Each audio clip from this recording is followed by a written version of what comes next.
പാവം നല്ലൊരു പെങ്കൊച്ച്. എട്ടും പൊട്ടും തിരിയാത്ത ഒരുത്തിനെയാണല്ലോ ഭഗവാനെ ഈശ്വരാ നീ അവൾക്ക് കൊടുത്തത്. നല്ല പെങ്കൊച്ച്. ഉള്ളിലിരിപ്പ് എനിക്ക് മനസ്സിലാവുന്നുണ്ട് കേട്ടോ. ആ വെള്ളം അങ്ങ് വാങ്ങി വെച്ചേക്ക്. സുധർമ്മേ, എഴുതാപ്പുറം വായിക്കാണ്ടിരിക്കുക. നീ വെറുതെ നമ്മെ തെറ്റിദ്ധരിച്ചിരിക്കുക. എനിക്ക് നല്ല ധാരണ തന്നെയാ ഉള്ളത്. വെറുതെ തർക്കിക്കാൻ നിൽക്കാണ്. നീ ആ ലൈറ്റ് ഒന്ന് ഓഫ് ചെയ്തേ.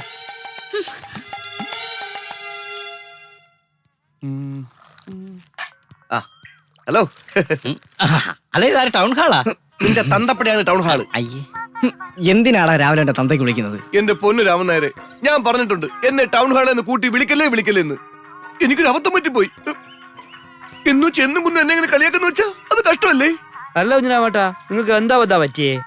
അത് ശരി, ഇനിയിപ്പൊ അത് ഞാൻ തന്നെ വിശദീകരിക്കണം. ശിവശങ്കര, ഞാൻ പറഞ്ഞുതരാം. ഇയാള് 10-20 വർഷമായിട്ട് സിംഗപ്പൂരായിരുന്നറിയാലോ. 2 വർഷം മുമ്പാ നാട്ടിൽ വന്നത്. ഇവിടെ വന്നപ്പോഴേക്കും നമ്മുടെ നാട്ടുകാരെല്ലാം കൂടെ ചേർന്ന് ഇയാളെ ഗ്രാമസഭയുടെ പ്രസിഡന്റ് ആക്കും. രാമനായരെ, കുറെ കാലം സിംഗപ്പൂരിലൊക്കെ താമസിച്ചിരുന്ന ആളല്ലേ, കുറച്ച് വിവരമൊക്കെ കാണുമെന്ന് നാട്ടുകാരൊക്കെ തെറ്റിദ്ധരിച്ചു. നാണപ്പാ വേണ്ട.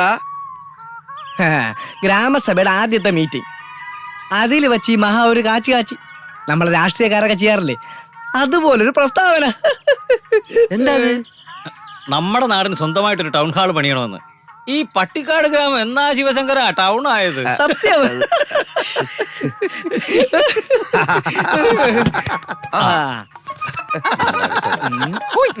അല്ല ഇതാരും പുതുമണമാണല്ലോ.